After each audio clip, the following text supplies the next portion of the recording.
मेरे बारे में तो जानते ही, और ज़रूरी नहीं है कि जानते हो, लेकिन हो सकता है बहुत लोग टीवी नहीं देखते हो। मैं टीवी और फिल्म एक्ट्रेस हूँ।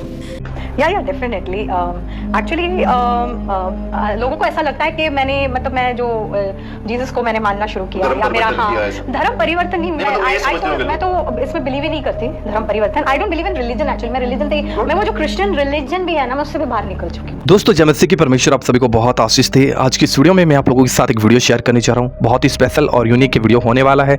सो आप लोगों से हम्बल रिक्वेस्ट है कि आप लोग इस वीडियो को पूरा जरूर देखिएगा। एंड बहुत मेहनत से हम आप लोगों के लिए वीडियो सर्च करके लेकर आते हैं ताकि आप लोगों का प्रभु यीशु मसीह में विश्वास मजबूत हो सके और आप समझ सके इस बात को कि संसार के अंदर जो भी यीशु मसीह के नाम से झूठी बातें की जाती हैं उनका कोई भी साइंटिफिक तथ्य नहीं है, वे सब झूठ है।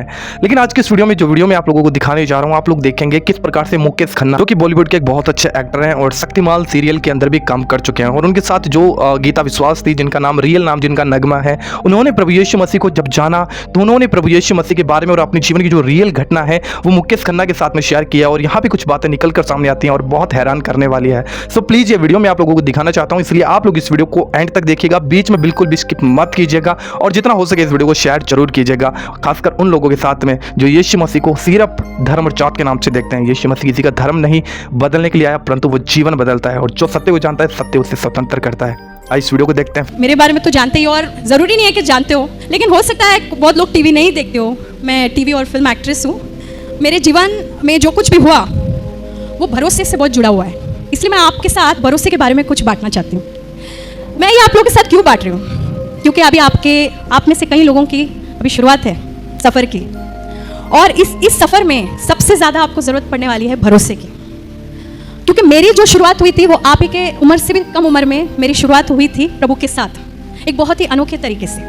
और एक वचन है मेरे जीवन में जिसने मुझे आज यहाँ लाकर खड़ा किया है, और वो वचन भी हम देखेंगे आगे। लेकिन भरोसा मतलब क्या है?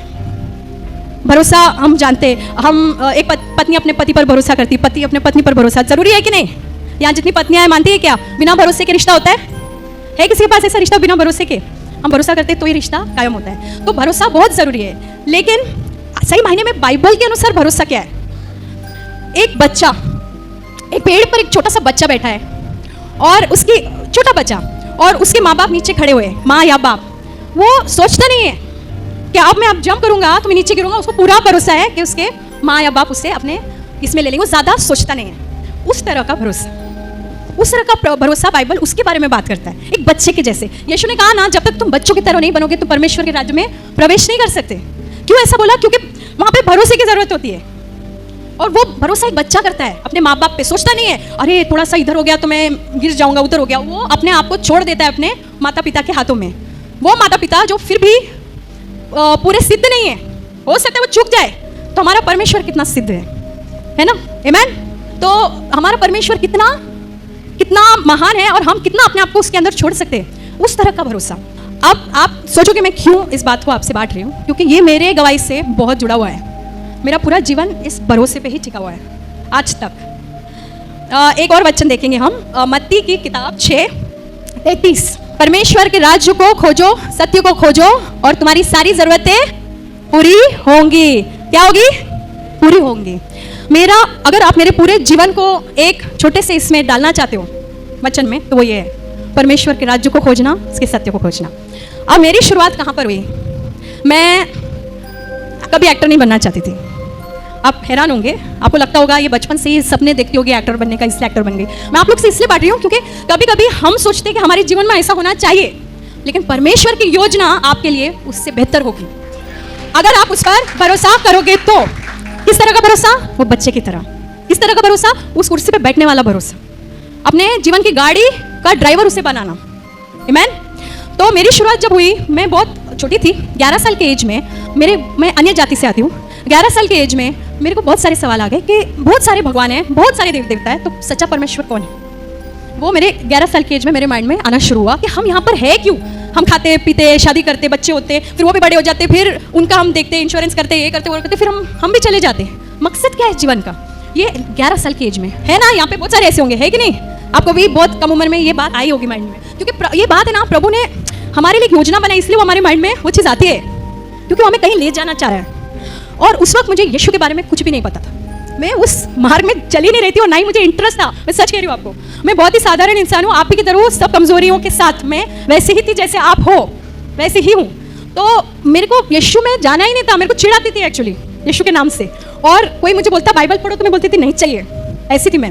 लेकिन बाकी सब पढ़ती थी मैं, 6 बार मैंने पढ़ लिया बाकी सब किताबें। क्यों? मुझे इंटरेस्ट था जाने के लिए सच्चा परमेश्वर कौन है, सच्चा परमेश्वर कौन है। एक दिन मैं बहुत ही निराश हो गई, मैं टेरेस पर गई अपने बिल्डिंग के, वो बंगला था हैदराबाद में, बाजू वाले के बंगले में। हम लोग के पास बंगला भी नहीं था, हम लोग छोटे से घर में रहते थे। तो वो बंगले पे गई और मैंने फूट के रोना शुरू किया। हमारे लाइफ में पैसे भी बहुत प्रॉब्लम्स चल रही थी। फूट के रोना शुरू किया और मैंने बोला तू कौन है, तू मुझे बता, मैं जानना चाहती हूँ तू कौन है। ऐसे आसमान को देख के मैंने बोला तू अदृश्य परमेश्वर, मैं नहीं जानती तू कौन है, पर तू मुझे बता। मैं तेरे को कोई नाम नहीं देती, कोई धर्म नहीं देती हूँ, पर तू मुझे अपने आप को प्रकट कर, मैं सब कुछ तेरे हाथों में छोड़ती हूँ। अब आगे क्या होगा तू ही देख ले, तू मुझे बता तू कौन है बस। और मेरे को रातों को नींद नहीं आती थी इस बात को लेकर कि परमेश्वर कौन है एक्चुअली, वो एक जीवित परमेश्वर कौन है इतने सारे नामों में। और फिर ये मैंने बात उनके हाथों में छोड़ दी। मुझे साइंटिस्ट बनना था, पढ़ाई में बहुत रुचि थी मेरी, और हालांकि पढ़ाई में बहुत गैप्स आए प्रॉब्लम की वजह से। तो जब मैं 10वीं कर रही थी मुझे लगा कि मैं कॉलेज भी जाऊँगी, मेरा प्राइवेट 10th कर रही थी, मैंने फॉर्म्स भी भर दिए थे। ये जब मैं 16 साल की थी, ये तब की बात है। तब तक ये सवाल और भी गहरा होता गया। मैंने गॉड से टेरेस पर ये रोक के पूछा। उसके 3 महीने के अंदर कुछ ऐसा बड़ा हादसा हुआ, मेरे पिताजी गायब हो गए। वो मुंबई में रहते थे, हमारे खर्चे के लिए यहाँ से मुंबई से हैदराबाद पैसे भेजते थे। उसी खर्चे पे, उसी पैसे पे हमारा घर चलता था, रेंट, खाना पीना जो भी है। मैं, मेरी मम्मी और मेरी छोटी बहन। अब वो कहाँ गायब हो गए पता नहीं, ना पैसे आ रहे ना फ़ोन आ रहा है, मुंबई फ़ोन कर रहे तो कुछ पता नहीं। ये 3 महीने के अंदर जो मैं टेरेस पे जाके यीशु से, परमेश्वर से, यीशु तो तभी पता ही नहीं था, परमेश्वर से मैंने बोला तू मुझे रास्ता बता, तू कौन है। ये 3 महीने के अंदर ये सब कुछ होने लगा। मेरा SSC कंप्लीट हो गया, तब तक कॉलेज के फॉर्म्स भरने तैयारी हो रही थी। इतने में ये हुआ, मम्मी बोली चलो मुंबई चलते, देखना पड़ेगा किधर है वो, वरना हम लोग गुजारा कैसे करेंगे, कोई नहीं हमारी मदद करने वाला, कोई भी नहीं, क्योंकि मम्मी भी बहुत गरीब परिवार से आती थी। तो डैडी थोड़े से पैसे वाले थे, लेकिन उनके भी बहुत सारे लिटिगेशन प्रॉब्लम्स, ये वो बहुत कुछ चल रहा था हमारे जीवन में। तो चलो हम मुंबई चलते। तो मुंबई आए हम लोग, ढूंढने लगे, उतार के पैसे लेके आए किसी से, ढूंढने लगे। एक छोटे से लॉज में ठहरे, आज भी वो लॉज वैसे के वैसा ही है उधर, airport palace, Santa cruise east में। अभी भी मैं जाके पिक्चर्स निकाल के लाई वहाँ पे। हाँ, इट्स जस्ट लाइक दैट, कुछ बना नहीं, पेंटिंग नहीं हुई उस बिल्डिंग की ठीक से, वैसे के वैसे इतने सालों में। मैं 16 साल की थी तभी। तो उस लॉज में हम लोग ठहरे थे। 10-11 दिन ऐसे ही निकल गए, डैडी मिले ही नहीं। जिधर जिधर हम जाके ढूंढ सकते थे सब जगह ढूंढा, किधर भी नहीं मिले। मम्मी ने बाद में हमको बताया कि उसने सोचा पैसे खत्म हो गए, अगले दिन खाने के पैसे नहीं, 4 दिन होटल के पैसे नहीं भरे थे हम लोगों ने। होटल वालों को पता नहीं था, नहीं तो हमारा बोरिया बिस्तर बाहर कर देते, हमको फेंक देते थे बाहर। वो अभी तक मम्मी ने उनको बताया नहीं था कि हमारे पास पैसे नहीं, उनको लगा अब तक दिया तो दे देंगे आगे। फिर मम्मी ने बताया कि उन्होंने प्लानिंग बनाई थी हमें जहर देकर हमको ख़त्म करना, खुद भी ले लेती थी अगले दिन, ऐसा उनका प्लान था। लेकिन उन्होंने सुना था यीशु के बारे में, बहुत पहले वो यीशु को मानती थी, लेकिन पूरा सब छोड़ छाड़ चुकी थी। और अब उन्होंने सुना था एक चर्च के बारे में, तो वो बोली कि चलो चलते। तो मैंने बोला मेरे को नहीं आना है, मैं क्यों आऊँ, मेरे को ये कौन है ये परमेश्वर, मेरे को नहीं पता, ये खुद सुली पर है, मेरी क्या मदद करेगा, ऐसा मैं सोचती थी। और बोले नहीं तुम चलो, तुम लोग को मैं अकेला नहीं छोड़ सकती होटल रूम में, तुम चलो, तुम लोग बाहर खड़े रहना, अंदर मत आना, तुमको नहीं विश्वास है। मैं बाहर ही खड़ी रही, मैं अंदर नहीं गई। इतना मेरे अंदर वो था कि नहीं जाना मतलब नहीं जाना, मेरे को नहीं पता जो चीज़ में मेरे को विश्वास में क्यों मानूँ ऐसा। तो मैं बाहर खड़ी थी और उस वक्त मुझे पवित्र आत्मा कौन है कुछ नहीं पता, मैंने बाइबल पढ़ा भी नहीं था, एक पन्ना नहीं पढ़ा था बाइबल का।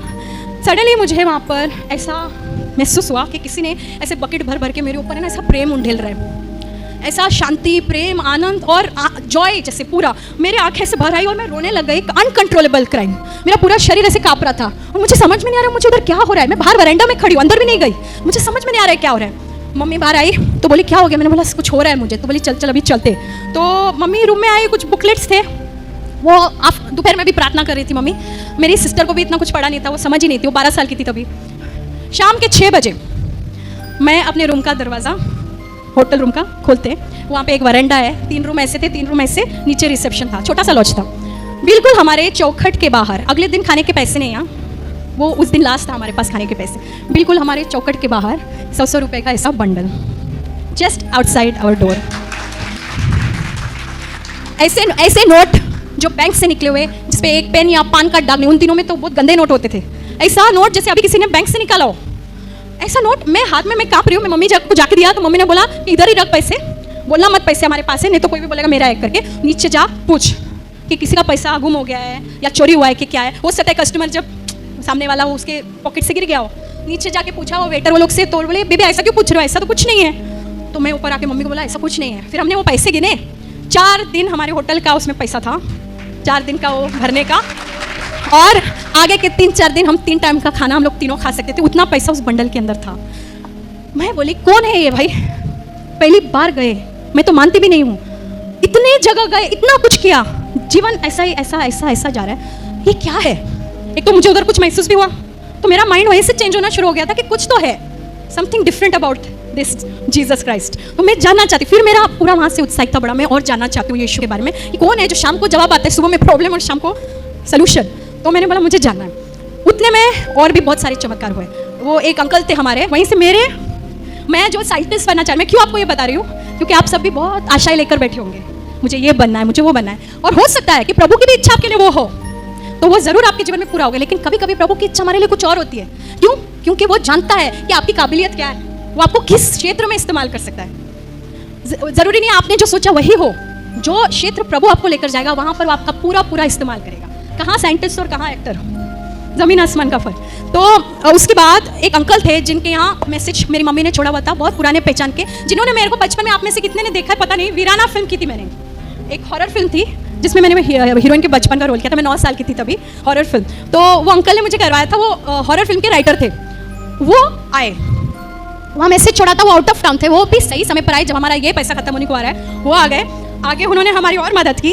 और सबसे बड़ा चमत्कार, वो वहाँ बैठते हैं, एक फ़ोन लगाते हैं, एक बहुत भले मानुस को, जो एक फैमिली टाइप आदमी थे, बिजनेसमैन थे, उन्होंने फिल्म बनाने की सोची थी लेकिन उनका फिल्म फ्लॉप हो गया था, तो उन्होंने एक ऑफिस कम रेजिडेंस जैसे लेके रखा था शास्त्री नगर, लोखंड वाला, बहुत पॉश एरिया में। अब 8 महीने का रेंट भर चुके थे वहाँ पे, और वो ऑफिस यूज़ ही नहीं कर रहे थे, और वो जो लैंडलॉर्ड थी वो पैसे वापस नहीं कर रही थी, बोली कि 8 महीना रह के आप छोड़ दो।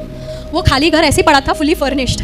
इनको उसी वक्त उनकी याद आना, ये उनको फ़ोन करके बोलते हैं कि एक फैमिली है, परिवार, इनके डैडी अभी तक इनको मिले नहीं है। तो उनके खुद के 3 बेटियाँ, तो उनको भी फीलिंग हुई, वो ममता जगी उनमें, और बोला कि इनको आने दो, रहने दो, जब तक इनके डैडी मिलते 2-3 महीना। हम सीधा एक लॉज रूम से सीधा एक पूरे इस बहुत ही फुली फर्निश्ड टीवी फ्रिज वाले घर में हम लोग शिफ्ट हो गए, और वो भी बिना किसी मतलब, बिना किसी गलत इसके। मैंने ऐसा प्रभु का, मैं अभी इतना समय नहीं है मैं सब बांटूं, पर इतनी चीज़ें हुई, अनबिलीवेबल चीज़ें, जैसे मतलब आप सोच नहीं सकते। प्रभु ने जो कहा ना, तुम विश्वास करोगे, तुम पहाड़ से कहोगे यहाँ से वहाँ हो जा, और वो होगा। शायद पहाड़ नहीं हुआ अब तक, क्योंकि हमारा विश्वास भी अभी वो लेवल में पहुंचा नहीं, लेकिन बहुत ऐसी चीज़ें हुई जो नहीं, असंभव थी मेरे जीवन में। और बहुत बड़ी कहानी को थोड़ा छोटा करते हुए, मैं ऐसे एक्टर बनी, वहाँ से मेरी शुरुआत हुई। मुझे फिल्म्स मिलते गए, मेरा फोटो सेशन फ्री में हो गया, फिल्म्स मिलते गए, नया प्रोड्यूसर, नया हीरो, फिल्म बनी नहीं, अच्छे लोग थे, गलत काम नहीं था उसमें, फिल्म्स बनी नहीं, लेकिन पैसे आते रहे। 3-4 फिल्में बनी नहीं मेरी, पर मेरे को पैसे मिलते रहे, मेरा गुजारा शुरू हो गया। डैडी मिले ही नहीं, 2 साल बाद मिले डैडी। अब वो दूसरी कहानी मैं बोलना नहीं चाहती, लेकिन वो 2 साल तक नहीं मिले। 2 साल तक पिता परमेश्वर ने हमारी रक्षा की, पिता परमेश्वर ने हमें देखा, हमें उस मोड़ पर आने नहीं दिया जहाँ पे गेम खत्म, क्या बोलते हैं बंटा लैंग्वेज में, गेम खत्म, खलास, वो नहीं होने दिया, और हमें सुरक्षित संभाल कर रखा, हमारी सारी ज़रूरतें पूरा करता गया। और मैं ये नहीं कह रही हूँ कि सब कुछ स्मूथ हो गया, वो भी गलत होगा, परीक्षाएं आई और आती हैं। अगर हम प्रभु के वचन में पूरी तरह से विश्वास करके उन पर निर्भर होकर पूरा भरोसा करेंगे, तो हमारा भविष्य सुनहरा ही नहीं, सफल ही नहीं, बहुत बहुत अच्छा होगा। आप सब इतिहास बनाने वाले बन जाएंगे। आमीन। यस, सब इतिहास बनाने वाले बन जाएंगे। अभी शक्तिमान, मैं नहीं कहती हूँ मैंने कोई बड़ा काम किया है, कोई मतलब देश को बचाने वाला काम है, ऐसा कुछ नहीं है, लेकिन शक्तिमान इतिहास के पन्ने में चला गया है। और किसने? प्रभु ने किया मेरे जीवन में, धन्यवाद हो उनका। और आने वाले कल में बहुत कुछ होने वाला है, मुझे पता है। अभी वो क्या कहा ब्रदर ने, पिक्चर अभी बाकी है, अभी खत्म नहीं हुई पिक्चर। आमीन। सो आइए हम खड़े होकर प्रभु के लिए गाना गाएंगे। तो दोस्तों, देखा आपने इस वीडियो के अंदर किस प्रकार से जो नगमा, जो बॉलीवुड स्टार है, उन्होंने मुकेश खन्ना के साथ में अपनी गवाही को शेयर किया कि किस प्रकार से प्रभु यीशु मसीह ने उनके जीवन में एक अद्भुत काम किया है। और जहां पे उन्हें लगता था कि अब सारी आशाएं टूट चुकी है, मेरे लिए कोई मार्ग नहीं है, तब उन्होंने प्रभु यीशु मसीह को पुकारा, और निश्चय यीशु मसीह ने उनके लिए मार्ग निकाला। आज इस संसार की बात करते हैं, संसार के अंदर धर्म जात के नाम पर खुदा को देखा जाता है। तू मुसलमान है, तू हिंदू है, तू सिख है, तू ईसाई है, लेकिन मैं आप लोगों को बता देना चाहता हूँ, इस संसार के अंदर मनुष्य एक जात है। परमेश्वर ने औरत को बनाया, आदम को बनाया और साथ हवा को बनाया, क्योंकि उसके अलावा कोई भी धर्म और जात नहीं है। धर्म यह है अपने भाई से प्यार करना, अब गरीबों पे दया करना, अनुग्रह करना, अपने चाहे वो किसी भी धर्म का क्यों ना, उससे अपने समान प्रेम करना, ये धर्म है। अगर हम धर्म को धर्म की दृष्टि से देखते हैं, तो आज संसार के अंदर आप लोग जानते हैं किस प्रकार से धर्म को लेकर लड़ाइयाँ हो जाती हैं, दंगे हो जाते हैं। लेकिन बाइबल इसके विषय में कहती है कि तुम धर्म नहीं, परमेश्वर ने कहा कि तुम धार्मिकता की खोज करो। धार्मिकता परमेश्वर है। हम जब परमेश्वर को खोज करते हैं, परमेश्वर को ढूंढते हैं, हैं तो निश्चय परमेश्वर हमें मिलता है। और आप लोगों ने इस वीडियो के अंदर सुना है कि किस प्रकार से मुकेश खन्ना ने इस बात को बोला है कि मनुष्य एक बनाया गया है, लेकिन अगर जिस परिवार में वो पैदा हो जाता है, जैसे मुसलमान परिवार में पैदा हो गया तो मुसलमान बन गया, ईसाई पे घराने में पैदा हो गया तो वो ईसाई बन गया। बट मैं फिर भी आप लोगों को बताना चाहता हूँ, चाहे हम किसी भी धर्म के क्यों ना हो, हमें सच्चाई को जानना और ढूंढना बहुत ज़्यादा जरूरी है, क्योंकि यीशु मसीह ने यही कहा था कि तुम सत्य को जानोगे, सत्य तुम्हें स्वतंत्र करेगा। और यीशु मसीह ने कहा, मार्ग सत्य जीवन मैं हूँ, बिना मेरे कोई भी पिता के पास नहीं जा सकता। इस संसार में बहुत से मार्ग हैं, बहुत से रास्ते हैं, लेकिन एक वो रास्ता जो परमेश्वर ने आपके और मेरे लिए ठहराया है, उसी मार्ग के द्वारा हम स्वर्ग के राज्य में प्रवेश कर सकते हैं, और वो मार्ग है यीशु मसीह। क्योंकि अगर हम धर्म और जात के हिसाब से देखेंगे तो बहुत सी चीज़ें इस संसार के अंदर हमें कन्फ्यूज करने वाली है, हमारी माइंड में सवाल को लेकर आने वाली है। लेकिन अगर हम सच्चाई को ढूंढना चाहें तो निश्चित सच्चाई हमें खुद खोजती है। यीशु मसीह ने कहा कि तूने मुझे नहीं परंतु मैंने तुम्हें चुन लिया है। आज लोगों के पास में यीशु मसीह का सुसमाचार जाता है तो यीशु मसीह के नाम पे लोग दोष लगाते हैं, तुम ईसाई बन गए तो तुम्हारा धर्म परिवर्तन हो गया, तुम्हें पैसा दिया गया, तुम्हें लालच लोभ प्रलोभन दिया गया।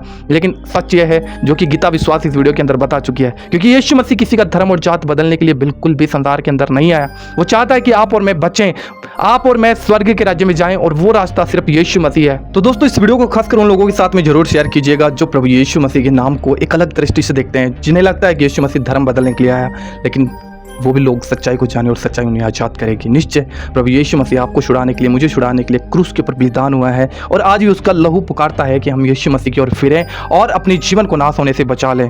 तो प्लीज़ इस वीडियो को ज़्यादा से ज़्यादा शेयर कीजिएगा। हम मिलते हैं किसी और वीडियो में। अगर आप लोगों को ये वीडियो अच्छा लगा तो जरूर आप हमारे इस चैनल को सब्सक्राइब कर सकते हैं, और ऐसी वीडियोज देखने के लिए हम मिलते हैं किसी और वीडियो में। प्रभु आप सभी को बहुत आशीष दे। जय मसीह की।